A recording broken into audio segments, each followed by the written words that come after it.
জামান আমার বিশ্ববিদ্যালয়ের বন্ধু। আমরা 6 বছর একসাথে আছি এবং নানান সময়ে নানান বিষয় নিয়ে অনেক ঝগড়া হতো। অধিকাংশ সময় যে ঝগড়া হতো এটা বাংলাতেই হতো।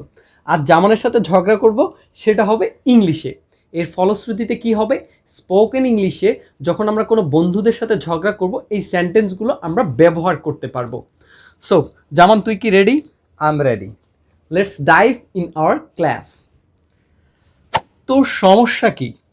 What's wrong with you? তুই একটা বাচাল, You are a toxic. তুই একটা ছেঁচড়া, You are a pervert. তুই আমার একটা কুটনি বন্ধু, You are my bitch friend. আমি তোকে ছাড়বো না, I will not spare you. তুই একটা হতচ্ছাড়া, You are graceless. আমি তোকে উচিত শিক্ষা দিব, I will teach you a good lesson. এ ব্যাপারে নাক গলাবি না, Don't provoke your nose in this matter. মেজাজ দেখাবি না, Don't show your tempers. আমার সামনে থেকে দূর হ।